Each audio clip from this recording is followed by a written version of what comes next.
Bismillahirrahmanirrahim. Alhamdulillahirrabbilalamin. Wassalatu wassalamu ala asyrafil anbiya wal mursalin wa ala alihi wa sahbihi ajma'in. Subhanaka la ilma lana illa ma 'allamtana innaka antal alimul hakim. Rabbi shrah li sadri wa yassir li amri wa hlul 'uqdatam min lisani yafqahu qawli. Qala al-musannif rahimallahu ta'ala wa nafa'na bih wa bi'ulumihi fid darain amin.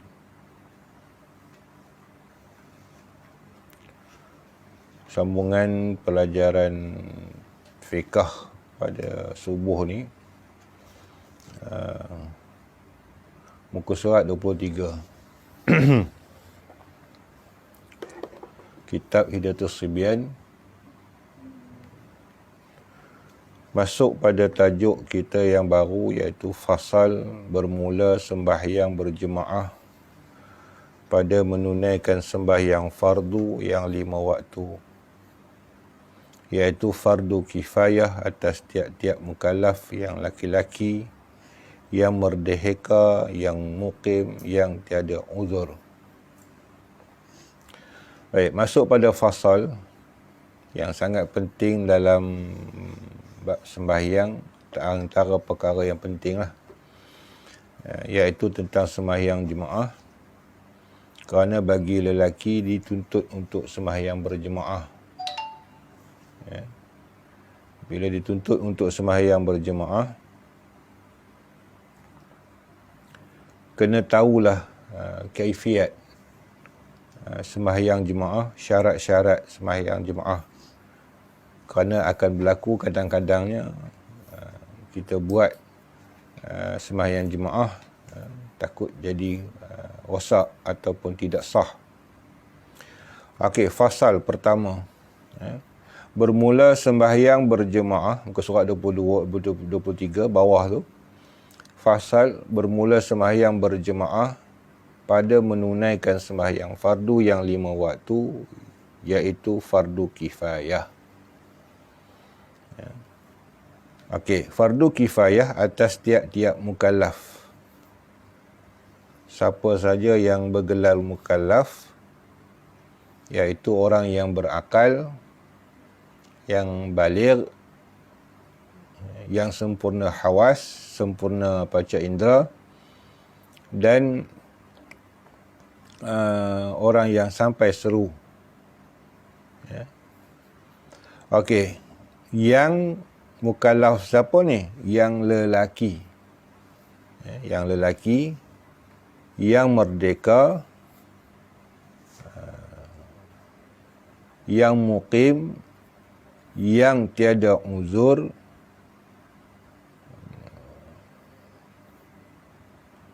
tu syarat dia. Maka semua ini masuk dalam hukum fardu kifayah. Dia tidak ada qaul sampai kepada makna sembahyang jemaah ini wajib aini, kecuali kita kata sembahyang Jumaat itu adalah wajib secara berjemaah dengan hukum fardu ain. Maksudnya setiap individu wajib hadirkan diri untuk sembahyang jemaah di masjid. Yang lain daripada sembahyang Jumaat, hukumnya fardu kifayah pada sembahyang maktubah. Kalau sembahyang sunat, maka sunatlah. Bila disebutkan dia sebagai fardu kifayah, maka wajib diperbuat akan dia pada tiap-tiap kampung, tiap-tiap qaryah. Maka jika kampung kecil, maka memada diperbuatkan dia pada satu tempat jua. Maksud kecil sini, secara umum lah, bukan spek yang tetap dalam ni. Cuma disebutkan dalam kaedah-kaedah fiqh. Yang dikatakan kecil ni, iaitu dia dengar azan seluruh kampung tu. Kalau orang dulu dikira lebar mana sampainya suara dalam kampung, Itu salah satu daripada kaedah yang dalam kitab lah. Satu azan tu boleh dengar seluruh orang kampung. Ya, itu dikira satu kampung lah. Kalaulah kita kata satu kampung, kampung kecil. Kalau kita satu kampung, kampung tu kena buat azan banyak baru dengar. Ya, kalau kata satu azan je, satu jemaah je dengan satu azan, tak menghabisi seluruh kampung tu, maka itu dikenali sebagai besar. Maka kena buat banyak lah, supaya siapa sahaja yang singgah di kampung tu, dia tahu kampung tu ada azan. Jangan sampai kita masuk satu kampung, satu daerah, satu kawasan yang mana kita tak tahu ini kampung orang Islam ke kampung orang kafir. Itu asasnya dalam hukum fiqh, untuk meletakkan wajib kifayah sembahyang 5 waktu. Itulah syiar Islam. Jadi jangan sampai satu kampung tu tidak ada syiarnya. Syiar Islam di situ. Baik. Dan jika kampung itu besar, maka wajib diperbuat akan dia beberapa tempat yang zahir dengan dia syiar Islam. Ya, jangan sampai orang tak tahu kampung tu kampung orang Islam, sebab yang buat jemaatnya ulu sangat dalam kampung. Di jalan besar tak ada orang sembahyang. Contoh macam di tanah Melayu, di Malaysia ni, banyak sangatlah kampung yang mana pendalaman masuk dalam, ada surau, kemudian jalan besar, jalan utama atau jalan rayanya ada masjid. Selalunya begitu. Ya, di jalan besar ada masjid, sebab jalan besar tu jalan utama yang menampakkan syiar. Okey. Jadi jangan sampai kelompok yang ada sembahyang tu di kampung dalam pedalaman, ya, jemaahnya, tapi yang di luarnya tak ada, tak nampak syiarnya. Okey, jadi sebab tu lah jatuhnya dia dirikan masjid, kemudian ada surau-surau. Dia tak sama hukum tu kan, sebab masjid adalah tempat selalunya, kebanyakannya dan selalunya didirikan Jumaat. Dan dia perlukan jemaah yang ramai berkumpul dalam satu tempat. Jadi dia punya lingkungan untuk sembahyang jemaah, bagi sembahyang Jumaat itu ramai, banyak. Jadi bila ramai, luas punya kiraan kawasan dia. Tapi surau ni kelompok-kelompok kecil, untuk melepaskan hukum fardu kifayah di situ. Okey, kenapa disuruh buat banyak di situ? Takut nanti orang kampung tu dahlah dia tak dengar azan di kampung lain, di dalam kampung tu dia tak sembahyang jemaah langsung, sunyi sepi. Tu dia. Dan lagi disyaratkan memperbuat akan dia pada tempat yang diketahui dengan dia. Nampak? Jemaah ni, yang katakan jemaah yang jatuh hukum fardu kifayah adalah tempat yang didiami orang. Jangan dia buat satu tempat jemaah dalam kebun sawit tu yang orang tak tahu kat mana kebun dia tu. Kalau kita kata office lain, ada office, ada penempatan perumahan dalam estate, maka dibuat surau, situlah dibuat sembahyang jemaah. Itu menepati, sebab dia bukan tempat terpencil. Ini maksudnya dia duduk dengan kebun dia, duduk dalam sawit tengah-tengah ladang tu, kelompok dia buat jemaah kampung tu. Tempat lain tak buat, di situ je. Tak memadai. Ya. Ataupun kita kata dibuat di rumah-rumah orang, yang tak disyiarkan, sunyi sepi. Ya. Jadi dalam isu ni banyak berlaku qil wa qal dalam istilah hukum fiqh, dalam segi hukum sembahyang jemaah. Ya. Kita sentuh sikitlah. Jadi ada yang buat ketetapan yang mengatakan orang yang dapat pahala 27, ya. Salatul jamaah, ya, afdalu min salati fardhi ya, bisab'i wa ishrina darajah, iaitu sembahyang berjemaah berlebih pahala dia dibandingkan atau darjat dia dibandingkan sembahyang seorang diri sebanyak 27 darajat. Maka ada satu hadis lagi yang Nabi sebutkan, pahala orang yang dia berwuduk di rumah dia dan dia bersiap keluar rumah dia berjalan, maka setiap tapak kaki dia berjalan dapat pahala, ya, sampailah kepada ke masjid, ya, maka segala dia dapat peroleh dengan cahaya kalau dia keluar subuh, boleh di dalam alam kubur esok, dan sebagainya lah. Jadi berlakulah di situ sebahagian daripada komentar-komentar dalam hadis ataupun kita kata ustaz-ustaz yang menyebutkan orang yang sembahyang berjemaah di rumah bukan di masjid tak dapat pahala 27, kata dia. Dia tak dapat, dia kena buat kat masjid sebab dia dikira tapak kaki. Saya rasa di situ ada sedikit kekeliruan. Fadilat orang sembahyang di jemaah semata-mata itu lain. Fadilat orang sembahyang di masjid itu lain. Fadilat orang yang sembahyang dalam keadaan berjalan kaki pergi ke masjid itu lain. Ya. Jadi dalam isu sah ke tidak sah mendapat pahala 27 sembahyang berjemaah di rumah, hukumnya sah. Hukumnya dapat 27. Segi sembahyang jemaah, fadilat jemaahnya dapat. Walaupun 2 orang, walaupun 3 orang, walaupun di rumah. Tetapi, kena faham betul. Yang tak dapatnya satu, menggugurkan fardu kifayah. Tu tak dapat. Ya. Dia sembahyang semua satu kampung, sembahyang adik-beradik dalam rumah, berimam, bermakmum. Sebab asal dasar COVID-19. Ya, maka berdosa satu kampung. Sebab itu kerajaan arahkan kena ada sekurang-kurangnya pada PKP pertama, ya, sekurang-kurangnya 3 orang imam Bilal siap untuk hadir. 3 orang ni melepaskan fardu kifayah di masjid.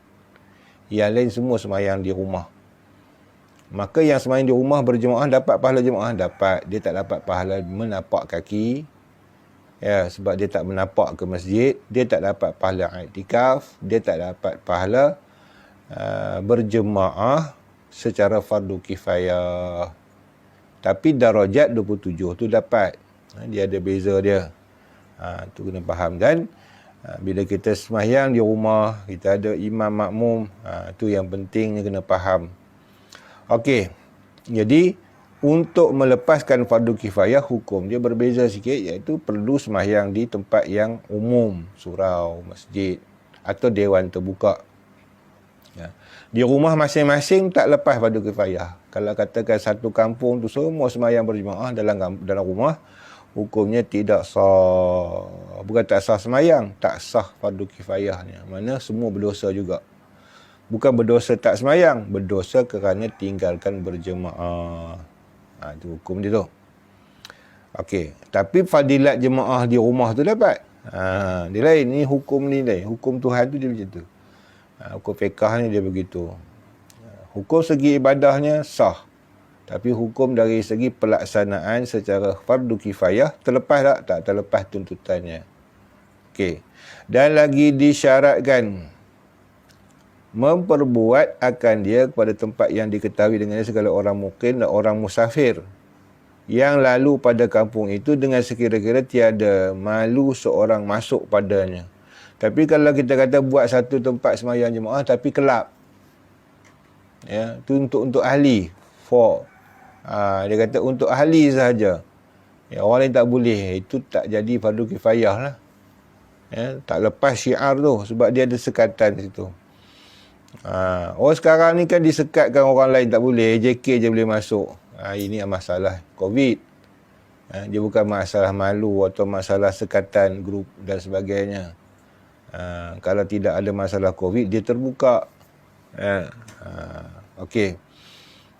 Jadi kalau ada sampai orang tak mau lalu kampung tu ataupun tak nak pergi tu, itu masjid kelab tu, dia kata orang dia je, orang lain tak boleh masuk. Ya, tu dia jadi macam tak lepas fardu kifayah. Ya. Dan hasil berjemaah itu dengan 2 orang. Hasil berjemaah itu dengan 2 orang. Ni dalam segi hukum fardu kifayah tadi. Bukan syarat masyrut dia, syarat qiyadah. Dia sebab tu dalam bab sembahyang jemaah, hukum fiqh dia pertama dicerita tentang solatul jamaah. Ni masuk dalam erti kata solatul jamaah. Kemudian dipisahkan lagi setelah diterangkan hukum fardu kifayahnya, kata-kata ulama, fadilat, kelebihan tu kalau kitab-kitab yang besar. Maka dia akan sematkan di sana pula di dalam hukum syurutul qiyadah namanya, iaitu syarat-syarat orang mengikut imam. Okey, hasil berjemaah, bukan hasil Jumaat. Hasil berjemaah itu dengan 2 orang, imam dan makmum. Termasuk juga suami dengan isteri, dapat pahala 27. Tapi tidak mendapatkan pahala berjalan ke masjid, pahala-pahala kelebihan masjid lah, fardu kifayah dan sebagainya. Banyaklah kekurangan dia, tapi darjat 27 dapat, kita tak boleh nafikan. Dalam hadis tak disebutkan khususan di mana tempat dia. Hasilnya dengan ada imam, ada makmum. Okey. Tetapi dan banyak berjemaah itu bertambah kebajikan. 27 tu tak 27, tetapi kebajikannya bertambah, ya. Besar-besar lah kita kata dapat kebajikannya, darajatnya, dengan banyak orang ahli jemaahnya. Dan afdal daripada yang sedikitnya. Jadi sebab tu kadang-kadang datang isu dalam masalah, kalau kita pergi ke masjid orang ramai, pergi surau orang sikit, mana afdal? Itu kita orang nak cari afdal dia gitu. Afdal ada masjid sebab ramai, yang keduanya sebab dapat kita niat i'tikaf di sana. Tetapi dalam isu kita kata pelaksanaan, kalau kita kata di surau dengan masjid itu azan masjid pun tak dengar, ya, di kampung kita tu, ya, maka kita dirikanlah satu lagi jemaah di surau, maka jatuh fardu kifayah. Maka tuntutan untuk ke masjid tu dah kurang apabila kita nak melaksanakan benda tu fardu kifayah di tempat kita, di surau kita. Maka dia tidak jadilah nak kena bekerja kepada fadilat masjid pula. Kecuali lah kita kata jemaah dah ramai di surau, dah melepasi fardu kifayah, kita nak dapatkan pahala lebih di masjid, itu tidak menjadi masalah. Okey, jadi sikit banyak orang itu pun dianggap sebagai afdal tak afdal lah. Kerana semayang berjemaah itu lebih atas orang semayang seorang diri dengan 27 darajat, seperti yang disebut dalam hadis lah, seperti yang tersebut pada hadis meriwayatkan dia oleh Syaikhan. Dan berjemaah di masjid itu afdal daripada tempat lain, tak boleh nafikan lah. Tapi memang perangai orang kita ni, dia suka buat surau, dia tak suka duduk masjid, ya. Tak tahu kenapa.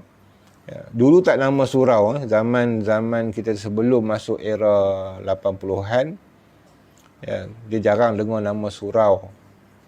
Ya, surau ni dalam tahun 80-an naik ke 90-an, itu mula dah orang dah buat nama surau. Dulu setiap surau tu orang bubuh nama madrasah. Ya, kenapa dibinakan madrasah? Madrasah ni kalau ikut dalam bahasa Arabnya sekolah. Jadi kata dia kita bersekolah. Sebab dianggapkan dulu tak ada sekolah-sekolah yang formal dalam mendidik fardu ain, hukum-hukum fardu ain, baca Quran sebagainya. Maka balaisah, orang tua dulu panggil balaisah, orang tani panggil balaisah. Orang dalam dalam buku tulis nama tu surau tu madrasah. Ya. Kerana di situlah tempat-tempat untuk mengajar orang-orang kampung sembahyang, hukum sembahyang, baca kitab perukunan, ya, mengajar mengaji. Dia tak baca ke di rumah-rumah orang, ya, buat di surau. Jadi sebab itulah kita kata aktiviti surau dahulu adalah meriah, sebab tidak ada tempat lain untuk penyebaran ilmu melainkan di surau. Dia buat kenduri, dia buat makan-makan supaya orang datang ke surau sekurang-kurang mempelajari fardu ain. Itu tujuan dia. Tujuan makan. Tapi sekarang ni dah jadi dah untuk buat keraian, makan, minum hanya di masjid surau. Dah jadi tempat masjid surau tempat makan, bukan tempat belajar dah. Pengajiannya sambil lewa, ikut tak ikut, tapi programnya kadang-kadang makan nombor satu. Okey, dan berjemaah di masjid itu afdal lah. Jadi sebab itulah kita kata tadi, punca kepada buat surau tu. Namanya madrasah. Daripada tempat lain, bagi yang lain daripada perempuan yang muda-muda, yang elok-elok segaknya. Maknanya afdal, pada segi afdal, perempuan afdal sembahyang di mana? Di rumah. Lelaki yang boleh pergi ke masjid surau. Tapi hari ini orang perempuan dia tuntut untuk pergi ke masjid. Baik, dia letak di sini yang muda-muda, yang elok-elok, yang segak-segak. Itu yang utamanya makruh orang perempuan yang keluar ke masjid atau surau untuk jemaah sebab dia segak. Dan hukumnya boleh jatuh haram ketika dengan kecantikan dia, keelokan dia, membuatkan orang tertarik, terlihat, walaupun bukan aurat, maka hukumnya haram. Jadi yang muda, yang tua-tua ni kalau ikutnya afdal di rumah juga walaupun tua. Sebab orang tua yang tertarik dekat orang tua juga. Apatah lagi dia bujang bagainya.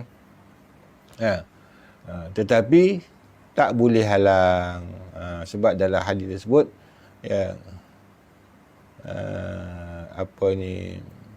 lupalah matan hadis tu, lama dah tak sebut jadi lupa. La tamna'u nisa'akum an hadiril masajid. Lebih kurang gitulah kama qala Nabi. Jangan kamu tegahkan perempuan-perempuan kamu daripada hadir ke masjid. Maka disebut sana kalau orang tua-tua tak boleh halang lah kalau dia nak ke masjid. Tapi bagi dia tetap afdalnya di rumah juga. Afdalnya perempuan ni di rumah sebab dia menghindar daripada banyak fitnah. Hilang beg duit pun di masjid. Kan jadi susah tu. Tempat orang tua-tua mengorat pun kadang-kadang tempat ni dia orang duk kira berapa janda pergi masjid, berapa bujang. Berapa bini orang. Oh ni siapa ni lawa ni? Ni bini orang ni, bini cikgu ni kata dia kan. Ni bini baru dia lah. Dia akan jadi fitnah. Tu yang dikatakan disuruh simpan.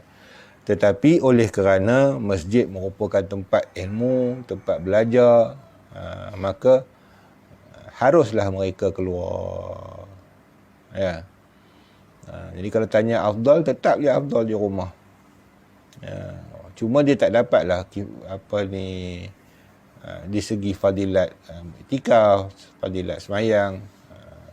Rugilah kami orang perempuan tak dapat fadilat iktikaf macam orang lelaki dah. Duduk di rumah dengan menjaga hukum tu, pahala dia besar. Sebenarnya besar. Dia tak dapat pahala macam di iktikaf, tapi dia dapat pahala menahan diri. Macam orang berpuasa. Menahan diri daripada terdedah diri dia kepada khalayak. Apatah lagi kalau pergi masjid, jumpa kawan-kawan, membawang pula di sana. Jadi tak dapat pahala juga. Kalau duduk daripada maghrib sampai isyak berzikir, bertasbih, kadang-kadang jadi fitnah, dengan sifat tak ada ilmu. Tok guru duk mengajar di depan, dia sembahyang sunat di belakang, tak peduli dengan alim ulama, tak peduli dengan kitab, tak peduli dengan ilmu, dia rasa dia hebat, dah jadi menunjuk-nunjuk ibadat, riak. Tu yang jadi sebab afdalnya di rumah. Tak kira lagi yang dia nak tunjuk jubah dia, baju dia yang beli kat Mekah, baru balik umrah ke atau bagainya. Tak kira lagi yang duk berkelahi orang. Jadi sebab itu kadang-kadang kita kata afdalnya di rumah. Sebab dia boleh menjaga banyak hukum syarak. Dia jaga suami, dia jaga anak, dia jaga rumah, dia jaga akhlak, dia jaga peribadi. Tapi syarak tak pula menghalang. Nabi kata jangan cegah dia nak pergi masjid, bagi. Lepas tu kerajaan pun bagi. Dia kata dah COVID dah lega ni, perempuan nak pergi masjid juga, pergi. Ya. Dia tak boleh duduk rumah dah sekarang ni kan. Orang pencen pula. Okey. Jadi yang elok-elok muda belia, sangat-sangat eloknya duduk di rumah. Tak digalakkan untuk sembahyang di masjid. Okey. Dan haram atas perempuan yang ada suaminya hadir pada tempat berjemaah dengan tiada izin suaminya. Nak buat benda baik kan tak boleh, kata dia. Itu bukan alasan fiqh. Dia ada benda baik, walaupun baik, walau tanpa izin suami, hukumnya haram dia keluar berjemaah. Kalau beli bawang boleh pula. Beli bawang nak makan. Kalau ikut ni tanpa izin tak boleh juga. Tapi kalau kita kata tak ada bawang, laki aku marah. Tak masak. Dia nak balik makan sekarang. Tak ada bawang, masak tak sedap. Kena pergi beli. Nak telefon tak ada telefon. Coverage tak ada. Agak-agak kalau keluar beli bawang ni, laki aku marah ke tak? Takkan dia tak marah nak masak. Bila dah ingat begitu, harus keluar. Balik sekarang, kena bagi tahu kat suami, minta halal. Tapi kalau kita kata, kalau pergi jemaah, takkan lelaki aku nak marah kot. Tapi kalau kita kata, tanpa izin ni, memanglah tanpa izin tu haram lah, keluar jemaah. Tapi dengan kita kata darurat tak jemaah, tak boleh. Dia jatuh pada tadi yang harus tu kalau kita kata darurat. Bawang tu kira bukanlah darurat berat sangat, tapi kalau tak ada bawang tu, dia balik makan tak sedap, dia marah pula. Kira macam darurat lah. Tapi sembahyang jemaah kan tak pergi, dia tak marah. Maka tak boleh tanpa izin dia. Walaupun kita kata dia tak marah kot aku pergi, walaupun kita sangkakan begitu. Dan haram atas suami beri izin kepadanya jika takut fitnah daripadanya atau atasnya. Jadi kalau kita kata dalam isu fitnah, maksudnya ramai orang jahat, isterinya cantik pula, orang suka tengok. Macam sekarang ni kan orang banyak megah dengan isteri yang cantik. Diviralkan di Instagram, media sosial. Tambah utama golongan-golongan yang kita kata popular lah. Okey. Apa orang panggil Insta famous lah, apa benda lah. Sebagainya. Kadang-kadang mendedahkan muka kita di Instagram ni, walaupun menutup aurat, dia mendatangkan fitnah, mendatangkan orang caci maki, macam cela atau sebagainya. Itu hukumnya haram. Dia sengaja tunjukkan muka dia, perangai dia, kemudian ada komen-komentar di bawah, orang kata apalah bunyi, belagak, sombong. Kan banyak komen-komen negatif. Sedangkan benda tu yang melibatkan benda tak baik lah. Maka hukumnya haram didedahkan begitu. Kalau yang kita kata isu yang terbaru lah, tentang kita buat kebajikan, buat kebaikan, tapi didedahkan juga kita kesalahan kita, itu fitnah. Itu tak jadi kesalahan kita. Macam kita mengajar, bagi tahu ilmu, orang tak suka, orang condemn, itu salah orang condemn, bukan salah orang menyampaikan ilmu. Tapi kalau kita menayang batang hidung kita, menyayang muka kita, tubuh badan kita atau keluarga kita, menyebabkan orang lain buat komentar-komentar yang tak sihat dan juga mendatangkan fitnah. Orang akan tengok, oh dia ni lawanya bini dia, lawanya ni kalau aku tahu dulu, aku sapu dulu pun tak apa. Itu dah jatuh fitnah.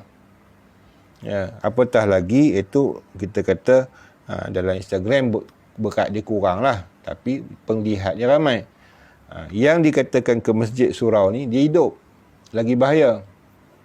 Tapi dalam isu ni tak berlaku dah. Perempuan hari ni bebas, yang nama isteri bebas, yang nama anak dara bebas, sebab dia bebas daripada sekolah rendah lagi.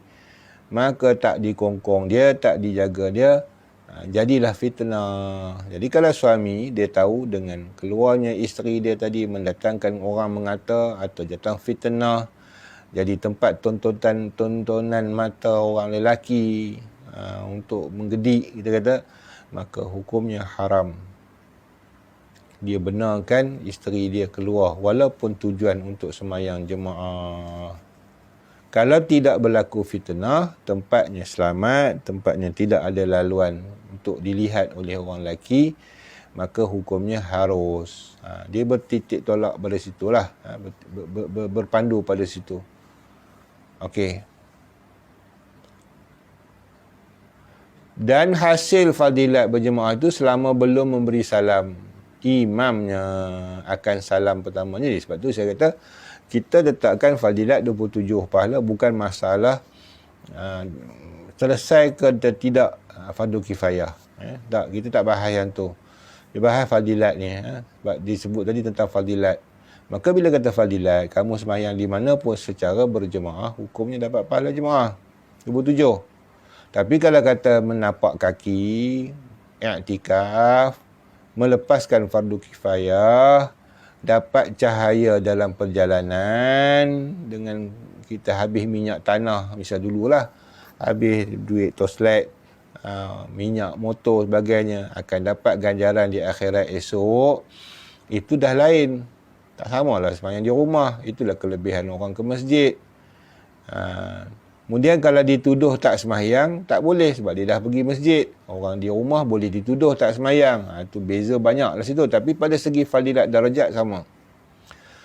Yang lain daripada Jumaat. Maksudnya kalau kita kata dah duduk tahiyat akhir dah imam, kita pun Allahu Akbar takbir duduk. Kenapa kita pulun duduk? Tak payah duduklah kita sembahyang asing. Orang yang dapat takbiratul ihram, kemudian dapat tahiyat dengan imam, elok dia duduk, imam bagi salam, dia dah hasil fadilat sembahyang jemaah. Hatta dia takbir, Allahu Akbar, aku ikut imam. Elok dia bar, dia letak tangan situ nak duduklah dengan imam, ataupun dia lepas. Eloknya dia lepaskan terus, sebab dia suruh takbir untuk ihram, terus duduk. Allahu Akbar, takbir ihram, kemudian terus duduk. Elok dia nak duduk, ya, imam dah Assalamualaikum warahmatullahi, Assalamualaikum warahmatullahi, makmum yang tadi tak boleh duduk. Adakah dia hasil dapat pahala jemaah juga, sedangkan dia tak sempat pun duduk tahiyat dengan imam? Hasilnya hasil dapat pahala 27. Tapi 27 tu kecil-kecil ya. Tak macam orang yang takbir bersama dengan imam, pahalanya besar-besar, banyak-banyak. Dan bagi subuh, bagi sah berjemaah artinya mengikut makmum akan imam itu 13 syarat. Wallahualam, nanti kita sambung. Kemungkinan hari Rabu. Hari Rabu tak adalah. Isnin, Selasa. Rabu lain, Khamis lain. Rabu Tauhid. Rabu Tauhid, Khamis penambah bagi hati, tasawuf. Jadi esok raya. Jadi esok tak adalah kuliah subuh. Wallahualam. Ada soalan? Bismillahirrahmanirrahim. Alhamdulillah. Wassalatu wassalamu ala asyrafil anbiya'i wal mursalin wa ala alihi washabihi ajma'in. Allahumma aftah alaina bidarifin, Allahumma aftah alaina bidarifin, Allahumma aftah alaina bidarifin. Allahumma bil qulub bi nur hidayah kama nama ta'adhu syifika wa jabal rahmatika.